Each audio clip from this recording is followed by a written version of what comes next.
Bueno, buenas tardes, mi nombre es Karen Tovar, soy estudiante de Ingeniería Eléctrica y el día de hoy les voy a presentar la investigación que realizamos en el Laboratorio de Investigaciones de Ingeniería Biomédica de la Escuela de Ingeniería Eléctrica sobre un algoritmo de clasificación para ser utilizado en imágenes fotoacústicas. Bien, actualmente los métodos más convencionales que se utilizan para obtener imágenes médicas tienen algunas limitaciones en cuanto a la precisión, el tipo de tejido o de enfermedad que se puede detectar y también los lugares a los que podemos llegar con ese tipo de imágenes convencionales.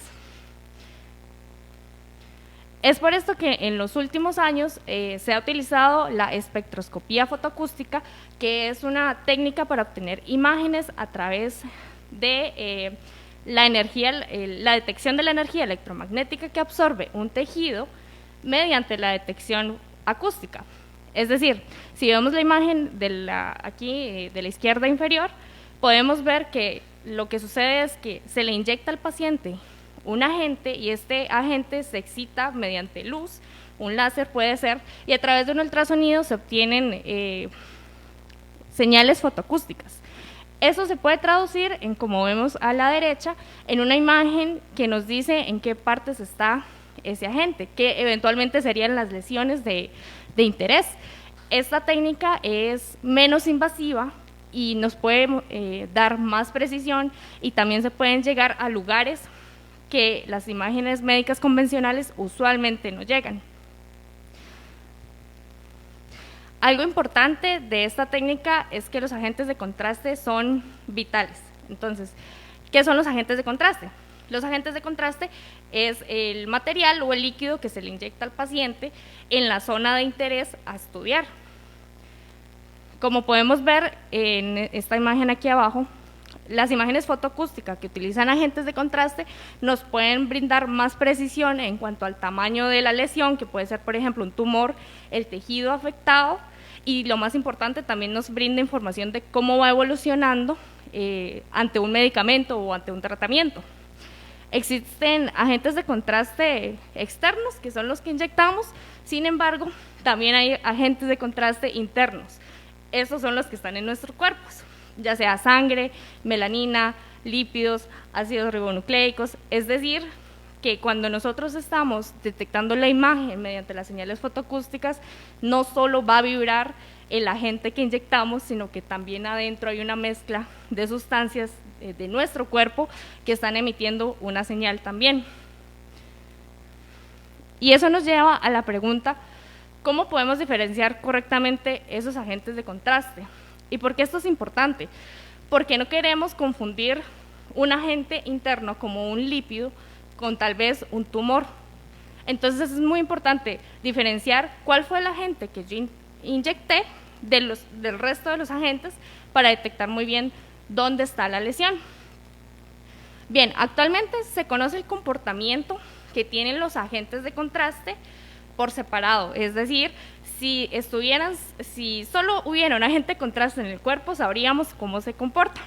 Sin embargo, cuando generamos las imágenes fotoacústicas, recibimos una sola señal sumada de todas las vibraciones de todos los agentes de contraste, tanto externos como internos. Es decir, podemos ver aquí a la izquierda en la imagen cómo se comporta, por ejemplo, la melanina, un lípido, la sangre, y eso lo conocemos individualmente. Pero cuando obtenemos la señal fotoacústica para generar la imagen del cuerpo y de la lesión, solo recibimos una señal, y en esta señal vienen sumadas todas las señales individuales de los agentes. Entonces, si vemos esta señal, no tenemos una manera directa de decir dónde está nuestro agente y a qué pertenece, por ejemplo, la sangre. Es un poco complicado trabajarlo de esa manera.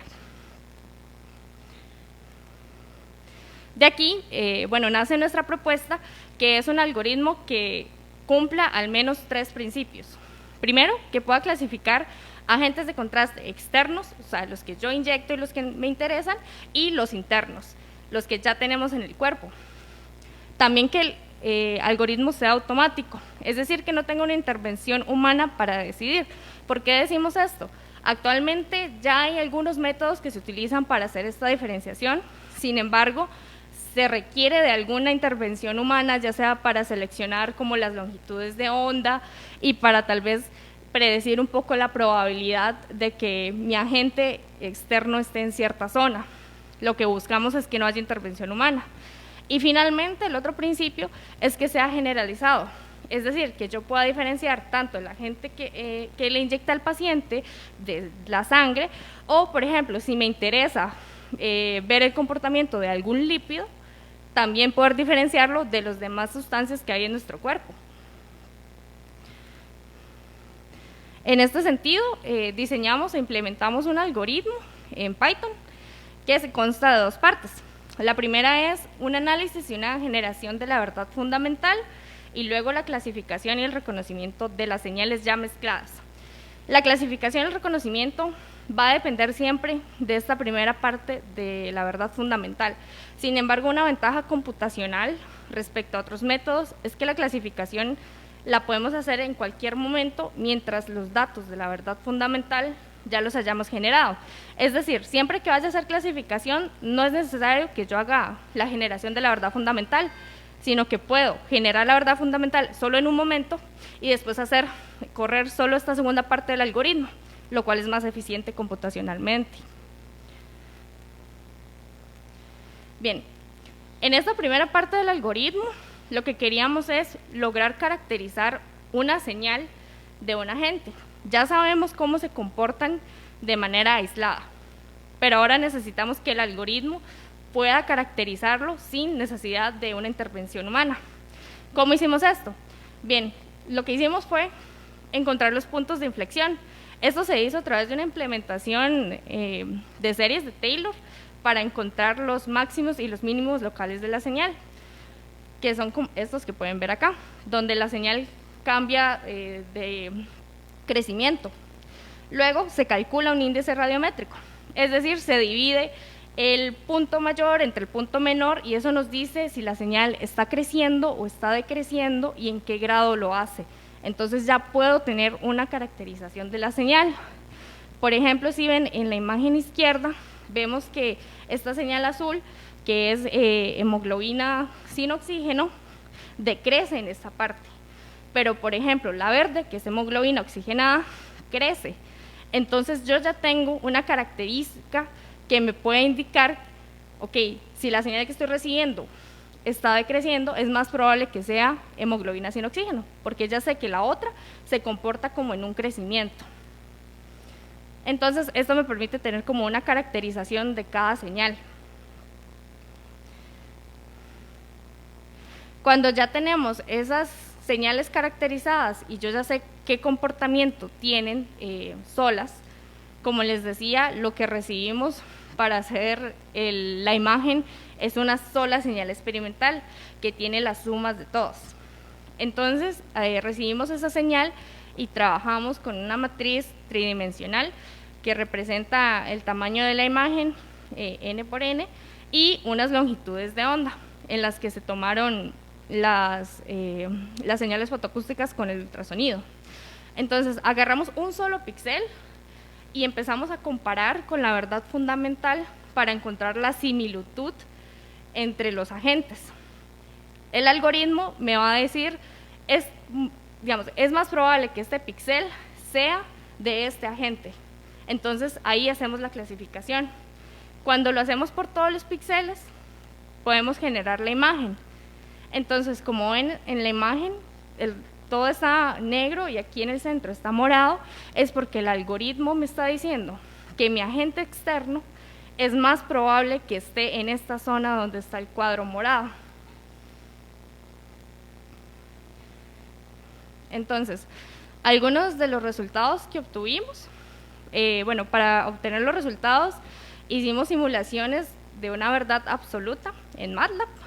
Entonces, simulamos como que esta es el área del tejido que yo inyecté, y al algoritmo, sin pasarle ninguna información de la verdad absoluta, que no supiera nada de esto, él procesando las señales logró detectar que mi agente de contraste externo está mayoritariamente en esta zona. Entonces, como pueden ver, él está detectando la misma zona en la que yo detecté originalmente. Entonces, la probabilidad que está haciendo por píxeles es bastante alta. Aquí podemos ver bueno, aquí simulamos que inyectamos diferentes zonas, ya no solo una zona, sino 3 zonas, una más grande, una alejada y una pequeña.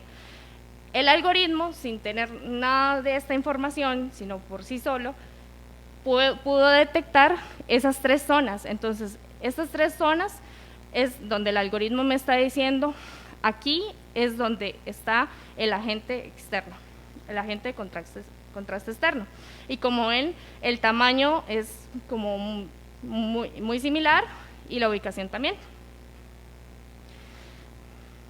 Y bien, como conclusiones, podemos decir que los agentes de contraste son demasiado importantes para las imágenes fotoacústicas porque nos brindan más precisión en características como la forma, el tamaño de la lesión, los tejidos que afectan y la evolución que va teniendo tratamientos. Son cosas que no se están teniendo con la precisión adecuada en otros métodos de imágenes médicas como resonancias magnéticas, por ejemplo. Además, podemos concluir que, al menos en las pruebas realizadas, tuvimos más del 95% de precisión en cuanto a la detección de la zona donde está el agente contraste. También el algoritmo funcionó sin intervención humana para decidir, solamente para ingresar los datos. Y el algoritmo también funcionó para cualquier agente de interés, porque no solo lo hicimos para el agente externo, sino que también lo hicimos para algunos agentes de contraste interno, como la sangre. Entonces, el algoritmo detectaba también en qué partes había más sangre oxigenada y en qué partes había más sangre desoxigenada, por ejemplo. Finalmente, bueno, como trabajo futuro, lo que proponemos es, bueno, hacer un ajuste de la escala para tener mayor contraste en la imagen generada, porque como vieron, ahorita el contraste es como muy leve, la ubicación está bien, pero necesitamos más contraste, porque cuando se generen estas imágenes es muy importante tener clara la localización. También pruebas en tiempo real, que es algo muy importante, ya que los algoritmos actuales son muy pesados computacionalmente, entonces no se puede estar obteniendo la señal y generando la imagen, y esto es algo que sí podríamos hacer con este algoritmo. También implementación de pruebas con ruido, porque sabemos que cuando se toman imágenes va a haber mucho ruido y muchas señales fotoacústicas que vengan de otras zonas, que no sea solo el cuerpo. Y en cuanto a la parte de eficiencia computacional, si se quiere mejorar, se podría trabajar más como en los métodos de escritura y de la lectura para generar la verdad fundamental, que tal vez esta es la parte que puede tomar más tiempo. Solo se hace una vez en el algoritmo, pero igual se puede mejorar. Y eso sería todo. Muchas gracias por su atención. Karen, muy interesante su presentación. No sé si alguien tiene alguna pregunta. Levanto la mano primero y después don Marvin, entonces.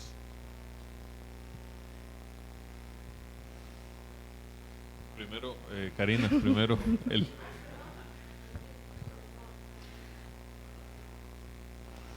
Tal. Mi pregunta va en 2 partes. La primera sería, digamos, por lo que se ve, el algoritmo es bastante empírico en cuanto a que solo utiliza la imagen que se está intentando segmentar, por así decirlo, y no como un historial de imágenes. Entonces, digamos, ¿hasta qué punto se podría utilizar como un conjunto de dataset de imágenes para poder mejorar el rendimiento del algoritmo que se está usando? Y después de eso también me gustaría saber, digamos, qué tan independientes son los píxeles unos de otros, porque uno podría pensar que si uno en una imagen encuentra un píxel que tiene la gente, existe una probabilidad bastante alta de que en sus vecinos también exista la gente. O si por el contrario todos los píxeles son totalmente independientes, lo que nos podría permitir generar una paralelización con aceleradores, ya sea con GPU o con TPU, para poder procesar la imagen con todos los píxeles a la vez y no ir píxel por píxel. Gracias. Gracias por la pregunta. En realidad, en cuanto a la primera pregunta sobre la dependencia de los datos, la parte de generación de verdad fundamental sí trabaja con datos históricos, porque son los datos ya existentes que se conocen de los agentes y de su comportamiento afuera. Entonces, esos no están relacionados a la imagen que estoy obteniendo en el momento, sino que son ya datos establecidos que yo voy a utilizar para generar esa verdad fundamental. Sin embargo, también podría tomarse una aproximación eventualmente para crear datasets, pero ya de las señales que están mezcladas.